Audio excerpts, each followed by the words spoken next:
কারো কথা,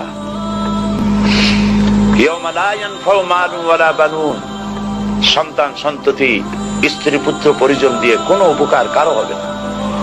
কোন পীর সাহেব কাউকে সুপারিশ করার কোনো সুযোগ নাই।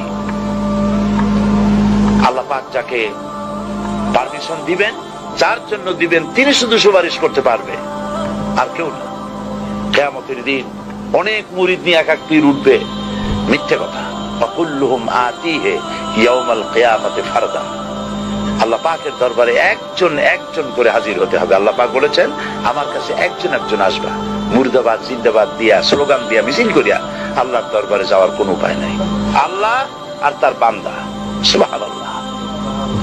আল্লাহ প্রশ্ন করবেন, বল এইসব কাজ করছিস কিনা? আল্লাহর কাছে জবাব দেওয়া কি কঠিন হয়ে যাবে সেদিন।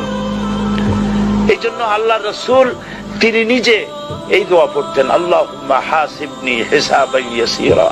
আয় আল্লাহ পাক, তুমি আমার সহজ হিসাব নাও। তো রাসূলুল্লাহ যদি সহজ হিসাব চান, তাহলে আমাদের উপায় কি? আল্লাহ তুমি আমাদের সহজ হিসাব নিও। রাসূলুল্লাহকে প্রশ্ন করা হয়েছে, হুজুর সহজ হিসাব কি? হুজুর বলেছেন, আল্লাহ যাকে মাফ করতে চাইবেন তাকে একটা পর্দার আড়ালে নিয়ে যাবেন।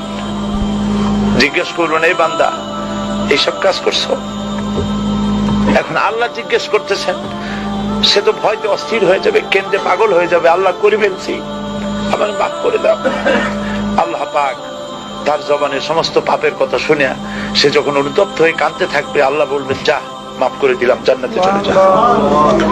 এইটা হচ্ছে হিসাব ইয়াসির। আল্লাহুম্মা হাসিবনি হিসাবান ইয়াসীরা। কাবা শরীফ মানুষ যখন তাওয়াফ করে, এই তাওয়াফের ষষ্ঠ তাওয়াফে একটা দোয়া আছে। এই দোয়া আমি যখনই পড়ি আমি চোখের পানি রাখতে পারি না। ষষ্ঠ চক্করে একটি দোয়া আছে। দোয়াটা হচ্ছে, আল্লাহুম্মা ইন্না আলাইয়া হুকুকান কাসীরান ফীমা বাইনি ওয়া বাইনাক। আয় আমার রব, তোমার সাথে আর আমার সাথে অনেক দেনা পাওনা আছে, আর তোমার বান্দাদের সাথেও আমার অনেক দেনা পাওনা আছে।